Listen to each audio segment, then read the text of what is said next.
by the Son of the cross, and by the Father, the Son, and the Holy Spirit, one God, amen. In the Trinity, believing and trusting myself, I deny Satan. Thank you, Lord, we glorify you, we praise you, O Lord, we rely on you, we beg you and beseech you, we worship you and we serve you only. I kneel down to you, all knees should bow and all tongues serve. You are the God of gods and the King of kings and the Lord of kings of kings. Our souls, holy life, Thomas mercy. Our Father who art in heaven, hallowed be thy name. Thy kingdom come, thy will be done on earth as it is in heaven. Give us this day our daily bread, and forgive us our trespasses, we forgive them that trespass against us. Lead us not into temptation, but deliver us from all evil. For thine is the kingdom, by the salutation of Saint Angel Gabriel, O my Lady Mary, I salute you. Thou art virgin in thought, and virgin in body, and salutations to you. Blessed are thou, and blessed is the fruit of you. Rejoice thou who is held in grace, for God is with you. Beseech and pray for our mercy. We believe in one God, the Father Almighty, maker of heaven and earth, and all things visible and invisible. We believe in one Lord, Jesus Christ, the Son of the Father, who was born before the creation of the world. Light from light, true God from true God, begotten, not made, one essence from the Father. By whom all things were made, and without whom not anything in heaven or earth made. Who for us and for our salvation came down from heaven, was man, and was incarnate with the Holy Spirit and from the Holy Virgin Mary. He became man, was crucified for our sins in the days of Pontius Pilate, suffered, died, and appeared, and rose from the dead. Ascended in glory into heaven, sat at the right hand of his Father, and will come again to judge the living and the dead. And we believe in the Holy Spirit, the high-giving God, who proceeded from the Father, who worships him, glorified with the Father and the Son, who spoke by the prophets. And we believe in one baptism for the remission of sins, and walk for the resurrection of the dead, and the life to come. Lord God. Amen.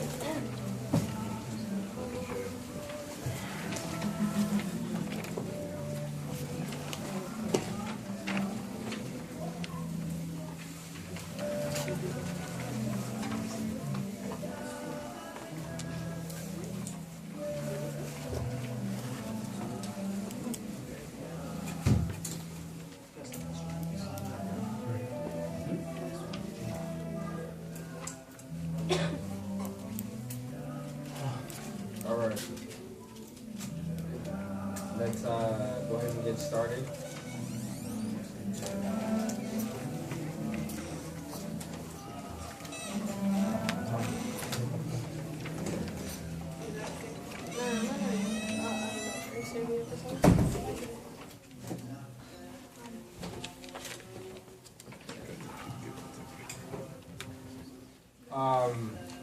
First of all, I have to apologize.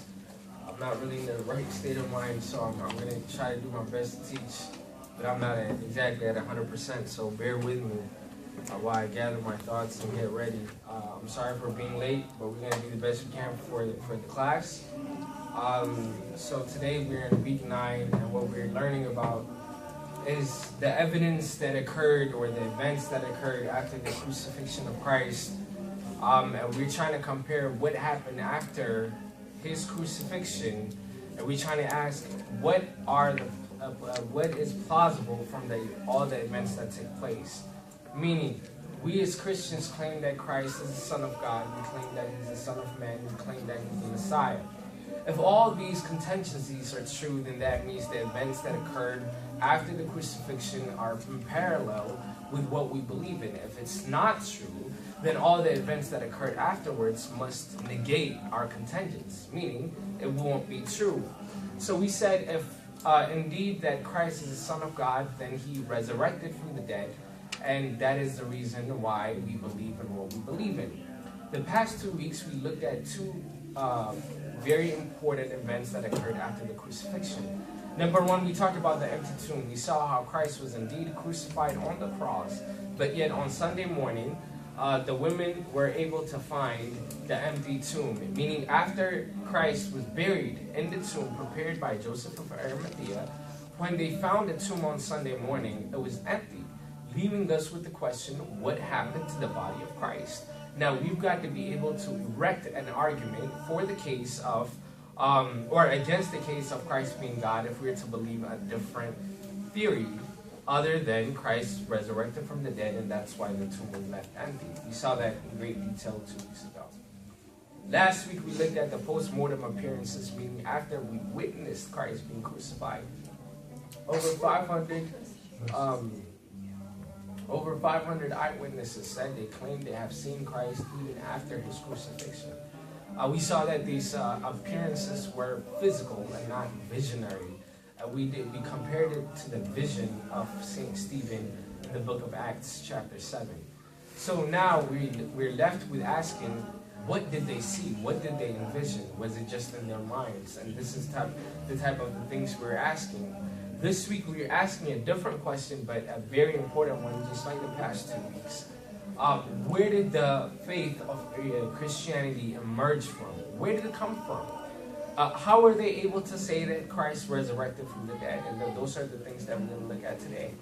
And we're going to take the story of Christ and compare it to other legendary stories that exist in the past. And I'm trying to load a video, and hopefully it will work, about other competing legendary tales. For example, we know that Hercules was the son of God. And a lot of people say Christ's story is not unique in its nature. We know of other gods like Hercules who happen to be the son of God, who is half man, half God, right? You guys know the story of Hercules. And so people say the story of Christ is so much similar to all these polytheistic legendary tales. Why should we give this story of Christianity special attention? It's just another legendary tale, especially in the Egyptian faith. They had many stories such as Christ, so they claim.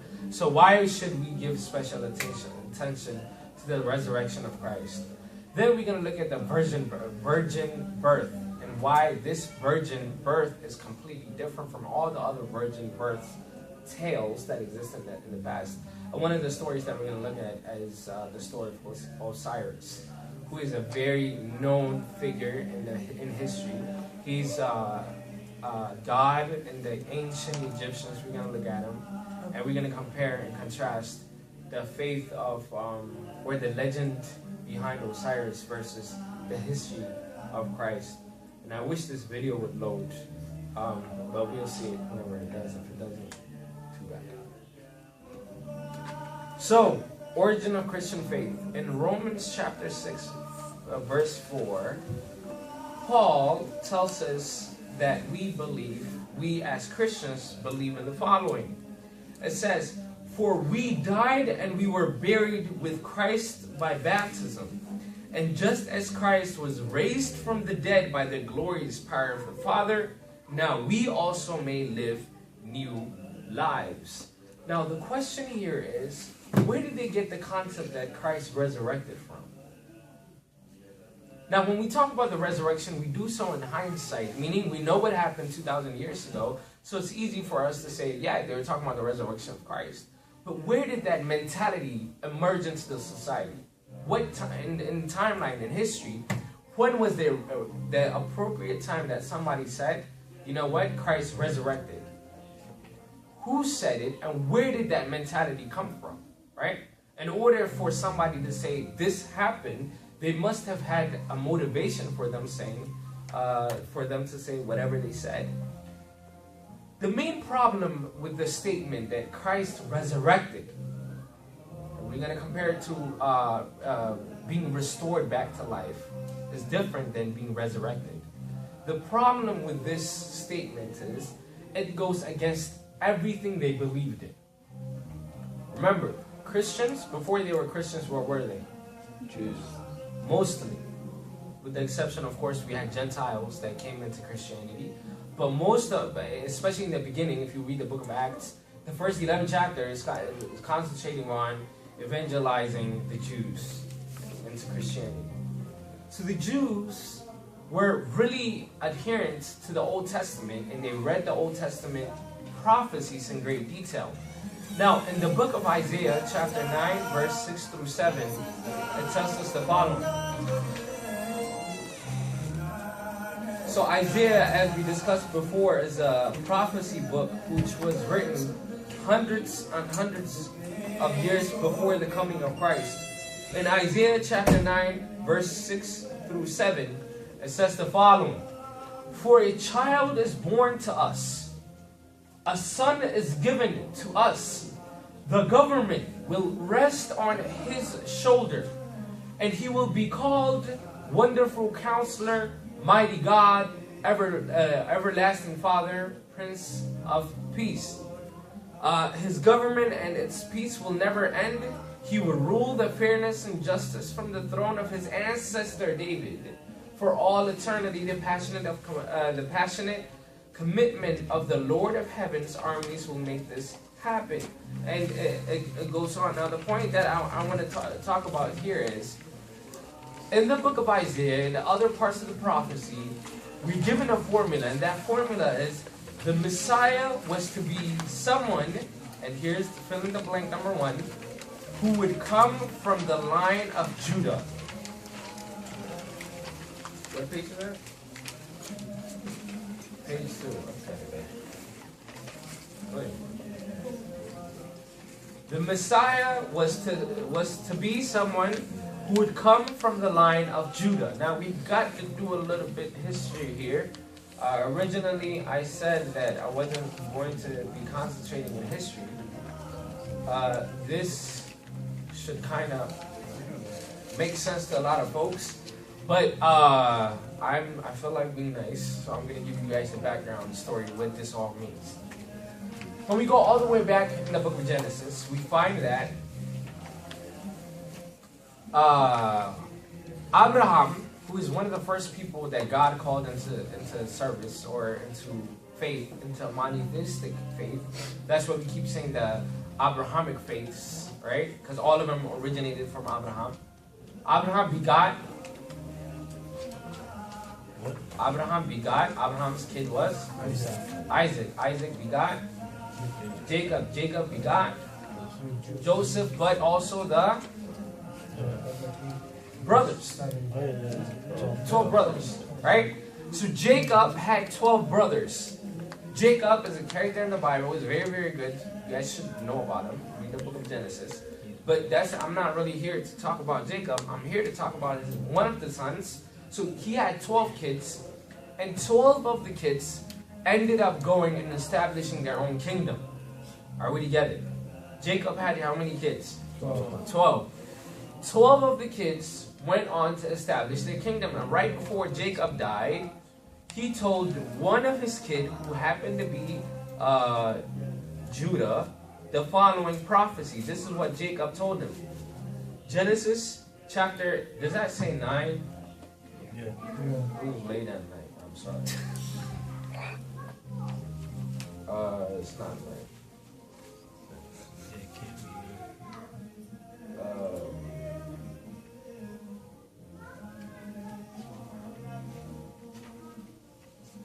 49.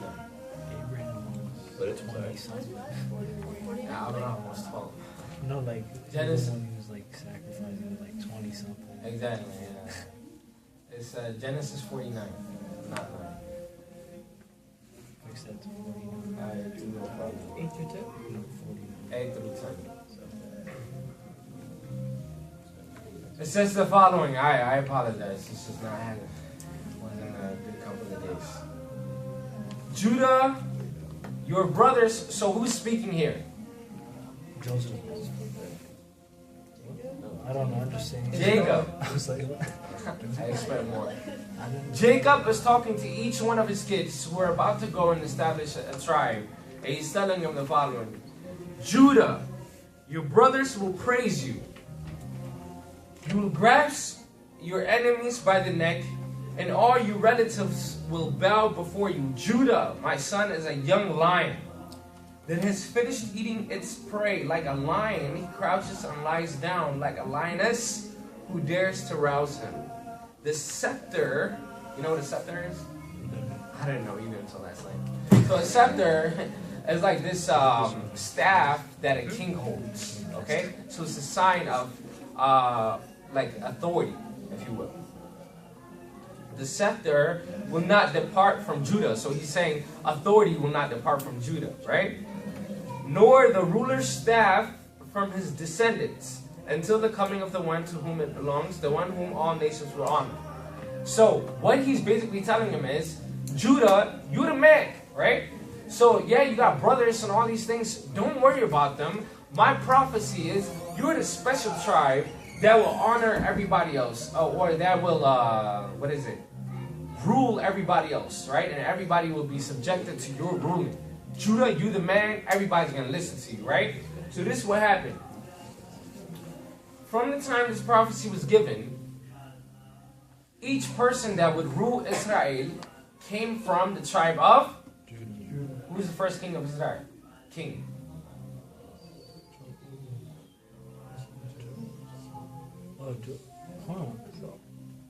I heard it. Saul. Not Samuel. Saul. Saul. Yeah. So Samuel was the prophet who would anoint the kings, right? Saul was the first one. Very good. Very good. Who's after Saul? David. Who's after David? Solomon. Who's after Solomon? Yeah, a lot of people are like that. They're like, I know David. Yeah, I know him. Right? Solomon. Yeah, Solomon. And then, I don't know. This is what happened. So, right when the Israel is composed of how many tribes? 12. They have 12 different tribes, right? So, they're everywhere and everybody's going together. Then, here comes King Saul. Saul was like a little trouble guy, right? He's the first king, I think, I could even say the only king, that started out good and ended up bad. He started up like very fervent to God. He was very like spiritual and everything like that. When he ended up going to the evil spirits and trying to pray to them. He was doing some wicked stuff and all these things. So like he fell apart and God separated from him real fast. Then who came into power? David. David is from the line of Judah, right? So David ruled for many, many years. And then who ruled? Solomon. Solomon was the guy, like he was the man. He's the guy that wrote the book of Proverbs. He's the guy that wrote the book of Solomon. This is a huge figure. His dynasty, during the Solomon dynasty, Israel was at its zenith. I mean, it was huge. Everybody around the world knew Israel. They were huge, right? They were so big that other people, like from the queen of Ethiopia, went all the way to hear about Solomon, right? And Solomon is given, what's one thing Solomon did that we always talk about? He built the first temple. Church is really associated with the New Testament, but the same concept. He built the first temple, a permanent temple. I mean, Solomon was the guy, right? But he had a weakness. His weakness was, and I'm going kind of off topic, but he loved girls. He had a whole bunch of girls. So God was not, good job. He's looking at his notes. That's all it is.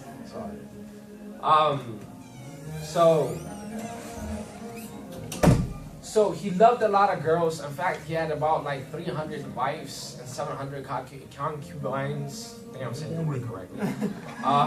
So this guy was like, in a bad connotation, the man, if you know what I mean. So like, he went around and he had girls left and right. So God was upset. He was like, what are you doing? And most importantly, he was marrying, right? Welcome. Right outside. Have a seat. So the problem with Solomon was, he was doing all these things, and most importantly, he started marrying the women who were not of the Jewish faith, right? God was like, what are you doing? Are you messing up? And he was like, okay, I'll tell you what. You built a temple for me, like, you're the man, right? And by the way, FYI, side comment, all the same thing. This is why when you read the book of Proverbs, Solomon talks a lot about women. It's because, like, he was fed up. Like, he saw everything. He talked to the girls. Remember, this is the guy that prayed for, God said, what do you want? He said, I want wisdom. And this is the guy that got wisdom, right? So like he was played by, like he saw the problem of women in terms of like, you know, what happens when you try to get a lot of them. That's why he talks about guys who go after like all these different girls without any type of, you know, let me marry this one or whatever. He calls them fools because he knows what he went through. And that's why Solomon wrote a lot about that. You guys should read it, especially young guys. And women who want to know about your role as a wife and what you should do, you should read the book of Proverbs, especially chapter 31, verse 10 plus. Now, this has nothing to do with the course. I'm just talking to talk. Back to the course.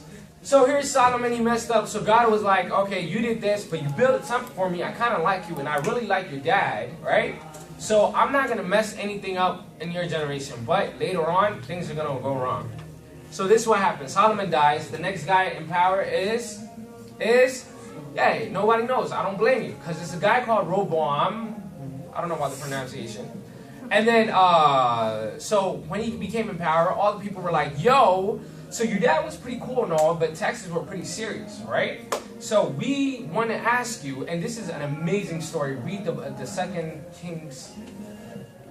First Kings, I'm sorry. So you need to read First Kings. Read the entire Bible. But it's just the whole thing. So just to break it down, First Samuel is about Samuel growing up and becoming a prophet. And then Saul coming into power. Second Samuel talks about King David and what he did. And the first half of First Kings talk about Solomon and what he did. And the second half of First Kings talks about what I'm about to tell you now. And then Second Kings talks about what happens afterwards. That's the whole story.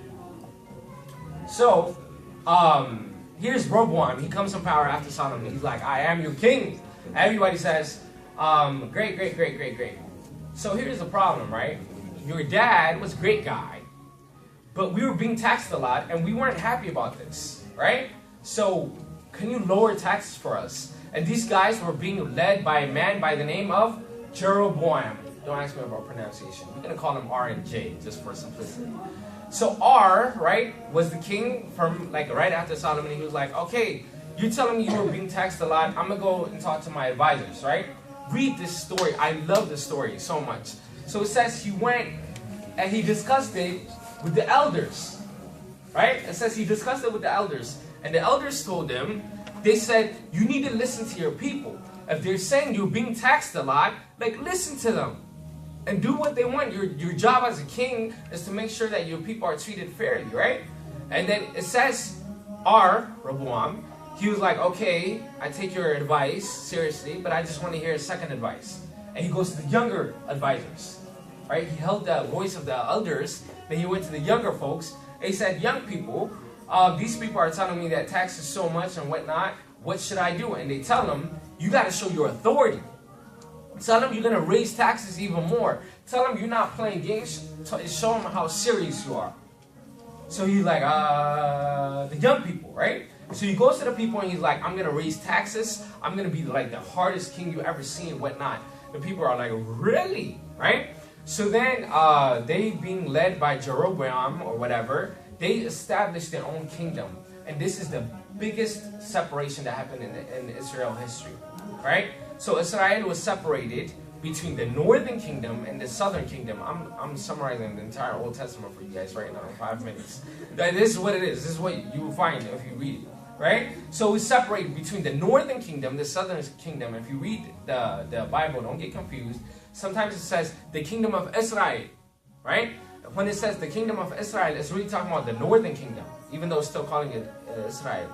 And if you do other researches, it says Kingdom of Israel, in parentheses, it says Samaria, because the capital city of Northern Kingdom is Samaria. Then the Southern Kingdom was established by Rehoboam. Now here's the point that I'm trying to derive at. I wanted to give you guys the background story. The point is, the Northern Kingdom was composed of 10 out of the 12 tribes. The north one was the 10? The north is 10 out of the 12. I'm not guessing here. Not that. The southern one is composed of the line of Judah, the tribe of Judah, and the tribe of Benjamin. The tribe of Judah and the tribe of Benjamin. Now God promised that the descendants of the tribe of Judah would be the Messiah. Make sense? This is where I'm driving at. After this point, they were told that someone who would come from the tribe of Judah. This is why you guys hear about line of Judah, because they're talking about somebody from the tribe of Judah as the Messiah. If you hear a lot of what is it called? Reagan, right? They talk about line of Judah, man, right? What they're saying is, Haile Selassie, right? They say he's the Messiah, the line of Judah, because in our flag we had line of Judah representing Christ, but they thought that here is this king, and he's saying line of Judah, he must be from the descendant of line of Judah, and they think that Haile Selassie is actually Christ. This is what they believe. This is the faith of Rastas. So, yes. I thought the true Israel was the one with Judah. So why would the north be called the original? I mean, when you said it references Israel, Kingdom of Israel versus Kingdom of Judah, it's just a name. It's nothing, like, don't think deeper into it. I thought the same thing. It's just a name. They called, maybe because they were the majority. You know, you can think about it like that. I don't know, but I did try to read more about it. I couldn't find anything. But the main thing that we're taking away is from the 12 tribes, the southern kingdom was a tribe of Judah and the tribe of Benjamin. So, after, like the tribe of Benjamin were a small group. I mean, they were nothing, right? And nobody really took them seriously. But from the tribe of Judah, every king rose from that tribe and would rule the southern kingdom. Now, there was a separation, so they would never rule the northern kingdom, but they would always rule the southern kingdom. So you stand up. Don't even try to play. So here's what happened. Right? The southern kingdom, and here's the second fill in the blank. The southern kingdom of Judah continued to be ruled under the leadership of a king who emerged from that tribe until they were conquered by the Roman Empire in 63 BCE. Roman Empire in 63 BCE. This is what's amazing. We find that, for example, in the book of Daniel, we know that even the southern kingdom was conquered by Babylonians, right? We know this. They were conquered. This is horrible. Even though they were conquered by Babylonians, their rulers would still be someone from what tribe? Are you guys with me? That was their thing. Like, if you were from the line of Judah, you got ruled from Judah, from somebody from the line of Judah. Makes sense, right? Now, in around 63 BCE, the entire world goes upside down. I mean, they've been going in this manner for the past 1,500 years. This is huge stuff, right? So here comes a Roman guy, and he's like, what, Israel, Jew, whatever? No, right? So then he's like, you're going to be ruled by me, right? So he starts controlling them, and far off, what's the craziest thing about this is he's not even a Jew. Forget about that. He's not a line of Judah. He's not even a Jew at all. So this was crazy. So all the Jews would get together and they would be like, for the past 1,000 years, since Jacob, we've been ruled from somebody from our tribe, and now all of a sudden he's a Roman guy that's coming to rule us? No. This is horrible. But remember the prophecy that Isaiah told them, right? From the line of Judah, someone would come to conquer and to put you into perspective. Yes? Who's their ruler? Golly. I'm going to get back to you. Yeah. I can't remember. Yeah, I'm going to get back to you. Very good question. What was the question? Who is their ruler? The king. The one who wasn't. The Roman guy. Yeah. Very good. You said 63? 63 BC.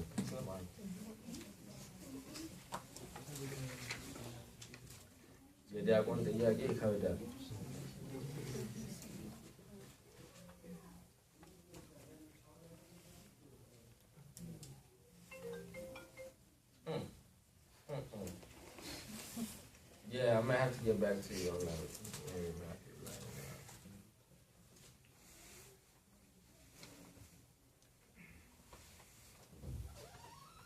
Somebody took on the time. I always forget it.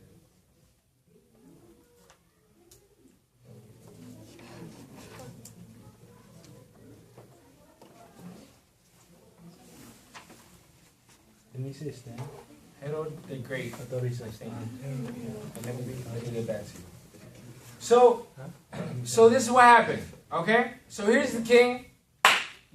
Where go? I don't play him. So this is what happened.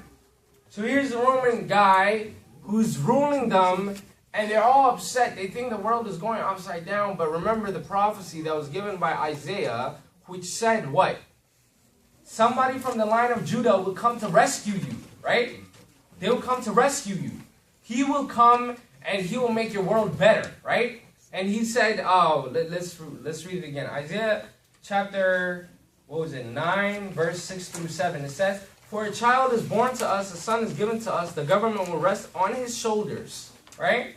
"And he will be called Wonderful Counselor, Mighty God, Everlasting Father, Prince of Peace. His government and his peace will never end. He will rule with fairness and justice from the throne of the ancestor of David for all eternity. The passionate commitment of the Lord of heaven's armies will make this happen."